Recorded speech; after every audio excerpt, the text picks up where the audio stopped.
It doesn't matter whether you're rich or poor. If a woman wants to cheat, she'll cheat. Read that again. Some women will stand by you through thick and thin, whether your bank account is fat or flat. Loyalty is in their DNA. But a cheat? A cheat is simply a cheat. No circumstances needed. Now, my wife had this charming colleague, James, who offered her rides to and from work every day. Why? Because I hadn't yet been able to buy her a car. He was all smiles and charm, and since their job required them to work closely, they naturally grew more familiar.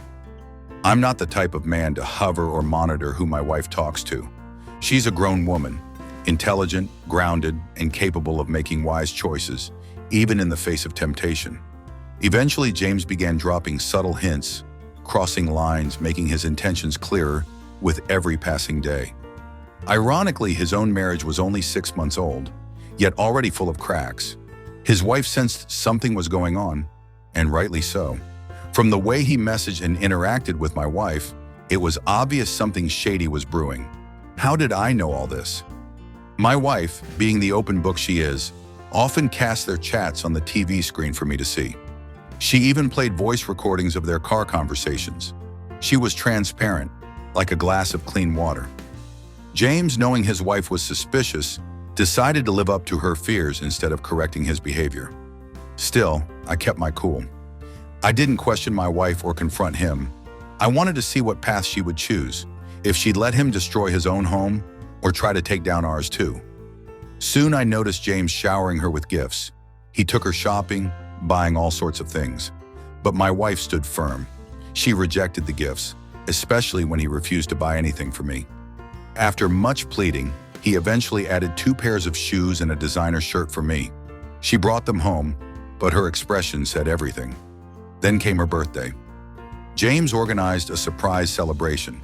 You should have seen his face when he saw me walk in. Pale, stiff, totally thrown off. His intentions were suddenly exposed, like a Lagos traffic jam in broad daylight. Right there, my wife raised her glass and said loud and clear, "This is my husband, my rock, my life. No other man could ever hold a place in my heart. I don't care who you are or what you have. If you're not him, you're nothing to me." James stormed out, embarrassed. That night he called her, ranting non-stop about how much he had spent. Why was he spending all that on my wife when he had a wife of his own at home? A few weeks later, my wife returned home with great news. She had landed a new job in a different city. It meant relocating, but she was thrilled. James did everything he could to stop her from leaving. He even cried. Yes, cried. Then came the lowest blow. He begged her to sleep with him just once before she left. The desperation in his voice was pitiful. He even came to our house one weekend. The way he looked at me, like I was the one stealing something that belonged to him. I gave them space to talk. Moments later, my wife calmly announced she was pregnant. James lost it.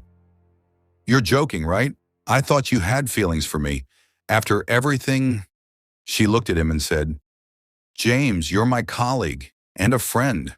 You've always been like a brother to me." I don't know why he was so intent on crossing boundaries. Soon after, I began receiving anonymous calls, threats, people urging me to divorce her. One evening, after an argument between my wife and me, James called. She put him on speaker. "I'm coming to take you away from that man. How dare he raise his voice at you? Do you know how much I wish I were him? He doesn't deserve you. Leave that deadbeat. Let's have our own babies, build a life." She cut him off instantly, voice filled with fire. "James, I've told you over 1,000 times. Don't ever speak of my husband like that again. Who do you think I am? Some cheap street girl who'll fall for every flashy man who throws money and sweet words around? This is the last time I'll warn you. Call me again, and you'll see a version of me you won't like." I slipped into the bedroom with a big smile, dropped to my knees, and thanked God for blessing me with a woman like her. Fearless, loyal, real. Later that night, I knelt before her too, apologizing for my earlier doubts. She forgave me like the queen she is. For 2 nights I couldn't sleep, just kept staring at her, amazed by her strength and loyalty. These days, finding a woman like that is rare. Everyone's loud online, but no composure in real life. And you know what sealed my admiration for her? The day we left for our new city, she arranged for a logistics company to deliver every single thing James had ever bought for her, right to his doorstep. Every last item, including the shoes and shirt he got for me. The delivery arrived on a Sunday morning while he was home with his wife. That act shattered him. A few days later, he called me. Not to argue, but to apologize.